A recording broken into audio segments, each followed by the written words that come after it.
typically between 5.2 and 5.8 on the pH scale, which indicates more acidity. The lower the score, it was lower than that at the time of the year the accident occurred. However, the researchers found unprecedentedly high or more basic pH values across a broad belt in the Midwest and Northeast. Okay, they also found levels of elevated alkaline and earth metals in some cases within the 99th percentile of measurements for the last decade. Then the article ends with, all of these pollutants are important in the environment because their accumulation has an impact on the Earth's aquatic and terrestrial environments in many ways. Lead author David Gay, lead researcher and coordinator of the National I'm tongue-tied today, Atmospheric Deposition Program, said in a particular statement. All right, so now I'm at the Washington Post. Pollution from East Palestine, train derailment rained down in 16 states, study says. Okay, published 3 days as well. Then they have a picture of like this huge, humongous, grayish black, plume. Oh my God.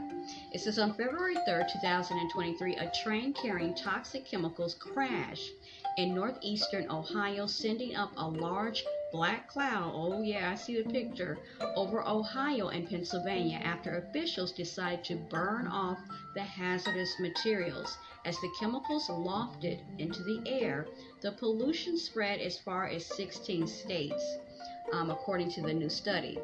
I didn't expect to see an impact this far out, said David Gay, the lead author of the study. There's more going on here than most people would have guessed, including me. It says toxic chemicals rained down from South Carolina to Wisconsin to New England following the accident, according to the new analysis in this particular Environmental Research Letters journal. Overall, the pollution spread, and we already said how many square miles, and then they broke it down into 14% of U.S. land area. People closer to the accident reported rashes, nausea, and headaches, but Gay said the low chemical concentrations farther away from the accident weren't toxic, but are pretty unusual at a lot of places. Many of these pollutants can run off and affect marine and plant life. No kidding. It's not death and destruction. It's not. It's fairly low concentrations, but they are very high relative to the normal that we typically see. Some of the highest we've measured in the last 10 years. Okay. The accident occurred around 9 p.m. on February 3rd near East Palestine, a town of almost 50.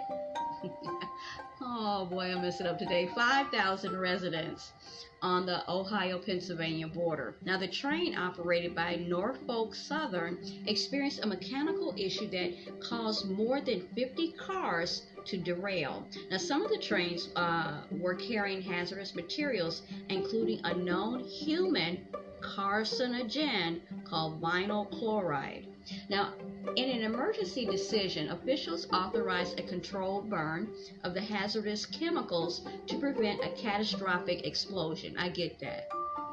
But as the vinyl chloride burned, it broke into separate chloride and hydrogen ions in the atmosphere that got carried by the wind to other locations, 16 states. When it began to rain in various places, the pollutants were pushed from the air and deposited on the ground. Now, it says the National Atmospheric Deposition Program at the University of Wisconsin in Madison collects these ground samples weekly across 260 sites across North America. Now, Gay, who serves as coordinator of the program, routinely analyzes the data to monitor air pollutants.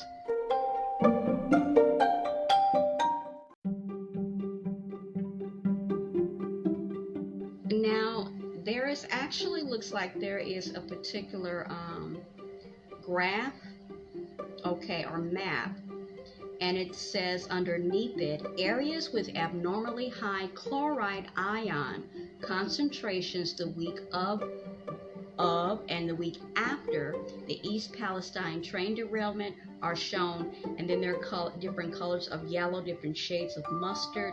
It says yellow circles show measurements in the 90th percentile or above compared to the last decade. East Palestine, and I see it, is marked with a star. It goes on to say, initially, Gay expected to see only a few abnormally high chloride signals nearby in Pennsylvania, but the impact was much higher than he anticipated. The high chloride concentrations span as far as Virginia, South Carolina, and Wisconsin. The highest concentrations were located near the Canadian or Canada-New York border, which was downwind, they said in the previous article.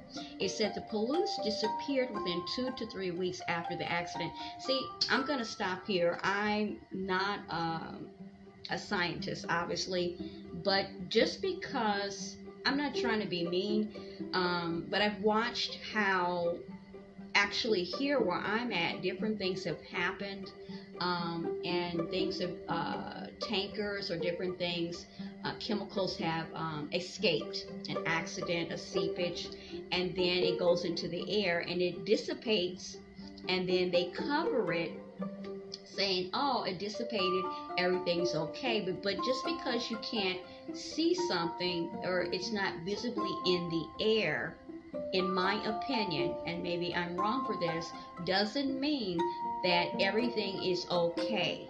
Okay, that's just how I feel. And we've had many here, and it's they mention it in the news, but it's kind of I know they don't want to.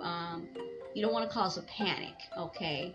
It might just be dissipated, but I feel like it's kind of just, it's covered, it's spoken of, but yet it's not, they're not really telling you the truth, okay? And I don't know if they're following it, and like these people collecting information after it. There have been many of them here in the past, I'd say 3 years, 2 to 3 years, and I'm like, just because it dissipated doesn't mean. It's just like when we're talking about things in the about the Bible, and we're talking about the spiritual realm. Just because you don't see these things with your physical eyes doesn't mean that the spiritual realm doesn't exist. It does. It's very much real, and there's influences and things moving through it. Good, God, His Son, the angels, and all that good stuff. But you also have the bad stuff, the devil, the fallen angels, okay, and other evil spirits and different things of that nature. Wow, okay, it says the data also showed another unusual trend for the researchers. They go into again explaining about the rain, okay, that typically rain without pollutants is a bit acidic, meaning it has a good amount of hydrogen ions. However, the collected samples show less hydrogen ions than usual. This is so, wow. It says Gay suggests that metals emanated from the fire. This is what I saw in the original one that I really should have wrote it down and went back to it.